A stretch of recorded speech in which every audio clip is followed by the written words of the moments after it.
তুমি তোমার পেজ নিয়ে অনেক দূর এগিয়ে যাও, দোয়া করো আপু।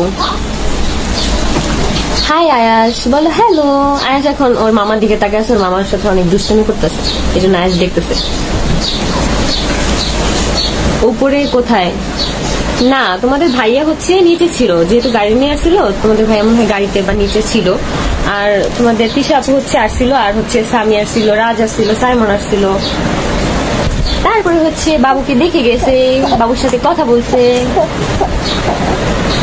হাই আয়াস, বলো হ্যালো। আমার নামটা একটু বলো। Family lifestyle Sonia. আপুকে সবাই একটু ভালোবাসো। আল্লাহ, স্লো কানেকশন দেখাইতেছে। দেখো আয়াস কি করতেছে, দেখো দেখো।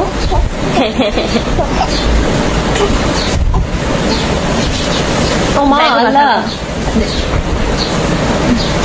আপু জীবন কারোর জন্য থেমে থাকে না। অবশ্যই আপু জীবন কারোর জন্যই থেমে থাকে না। মাশাআল্লাহ মাশাআল্লাহ মাশাআল্লাহ, আয়েশার হাসিটা অনেক সুন্দর। আপু আপু তুমি আলিশাকে মিস করো না? অবশ্যই আপু মিস করি, কিন্তু আমি চাচ্ছি না যে আমি কারোর সাথে কোনো কন্ট্রাক্ট রাখতে। আমার ছেলের জন্য যদি ওর বাবা ওর মা, যেহেতু আমি ওর মা, তিশা ওর মা, ওই ক্ষেত্রে তিশা তো অবশ্যই ভালোবাসে। আমার দিক থেকে কোনো বাধা কখনোই থাকবে না। আমি হচ্ছে সবসময় ওদের সাথে কন্ট্যাক্ট করতে দিব। যখন মন চায় আমার ছেলেকে দেখতে পারবে, এটা নিয়ে আমার কোনো সমস্যা নেই। রাত হোক, গভীর রাত হোক, যখন ইচ্ছে আসবে এসে দেখে যাবে। এটা আজকে যেমন আসছে সকালবেলা এসে দেখে গেছে, আমার কোনো সমস্যা নেই। এটা আমার এটা নিয়ে আমার কখনো কোনো সমস্যা থাকবেও না। এদের যত নাটক 2 দিন পর ঠিক হয়ে যাইব, দেখেন 2 দিন পর ঠিক হয় কিনা। ভালোবাসা অবিরাম আপু। আপু অনেকগুলো কমেন্ট করছে, একটাও রিপ্লাই দেও নাই। করি লাইফস্টাইল, এই যে এখন দিয়ে দিচ্ছে। আসলে আপু অনেক কমেন্ট আসতেছে। আপু আপনার লাইভ দেখার জন্য আমি অপেক্ষায় ছিলাম, একটু ভালোবাসা দিন। Thank you thank you thank you. তোমরা অনেক অনেক ভালো থাকবা, কারণ আজকে একটা পোস্ট দিচ্ছি, এই জন্য তোমরা এত মানুষ ওয়েট করছো। আখি তুই কই আসছোস? নারায়ণগঞ্জ। কবে আসবি? আমি এখন আমাদের বাসায় আছি, জানি না কবে যাব।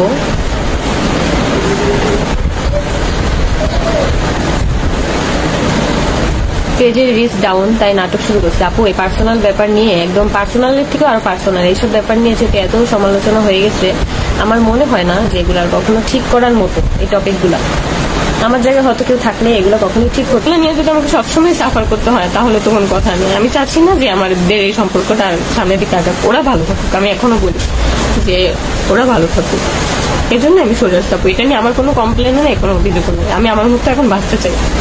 এখন আমাকে যদি এভাবে বাঁচতে না দেওয়া হয়, হয়তো আমি অন্য কোনো কিছু করে ফেলবো, তখন আবার যেন আপনার আফসোস না করেন।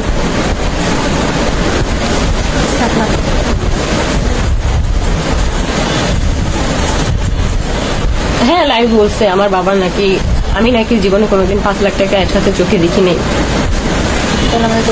আমরা গরিব, এটা নিয়ে আমার কোনো সমস্যা নেই। আমার বলতে কোনো খারাপ লাগাও কাজ করে না, কারণ আমরা গরিব। গরিব হলে যদি মানুষের কাছে ছোট হয়ে থাকতে হয়, তাহলে ওইসব মানুষ কোনো মানুষের মেন্টালিটির মধ্যেই পড়ে না।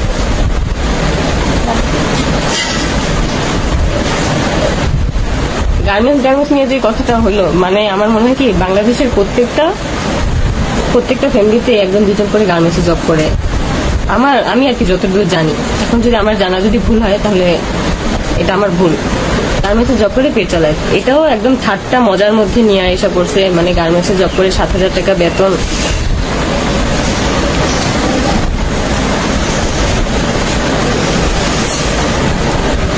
কান্না করুন আপু, কান্না আসলে আটকে রাখা যায় না। যা যা হইতেছে আমাকে নিয়ে, যা যা বলতেছে,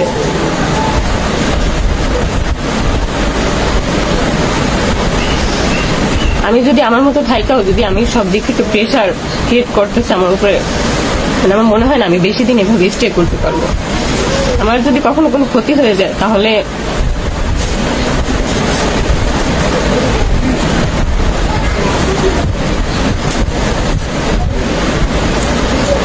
যেখানে মানুষের কোনো মান সম্মানই থাকে না, ওইখানে আমার মতে না যাওয়াটাই বেটার। এখন তোমরা অনেকেই যারা যারা বলতেছো আমার ছেলের জন্য, আমি তো আমার ছেলের সাথে কারো কন্ট্যাক্ট অফ করিনি। আমার ছেলের সাথে যারা কথা বলবে, আমার কোনো সমস্যা নেই, আমার কোনোদিন থাকবেও না। যদি ওরকম থাকতো তাহলে আমি আজকেই কাউকে বাসায় আসতে দিতাম না। আর রইল আমার ছেলের ভরণ পোষণের কথা, এখন কে দুধ আর ডাইপার আনছে আমি জানি না, কিন্তু আমি ভাবছি যে ওর বাবাই হয়তো পাঠাইছে। কিন্তু অনেকে কমেন্ট করতেছে যে না টিশাপু যেহেতু গেছে টিশাপু নিয়ে গেছে। এখন এটা যদি আমার ছেলেকে তার ড্রাইভার দিয়ে তারপর যদি আবার খোটার সম্মুখীন করে, তাহলে আমি বলবো যে আমার ছেলের কোনো খরচাদি কিচ্ছু দেওয়া লাগবে না। আমার তো খরচের কোনো প্রশ্নই আসে না এখানে। যদি আমি রাখতাম তাহলে আজকে ড্রেসটাই রাখতাম, কিন্তু রাখবো না। আর ব্যান্ড আর ওই যে হাতের একটা ব্রেসলেট আমি চাই না, এগুলো কেন আমার জন্য নিয়ে আসছে।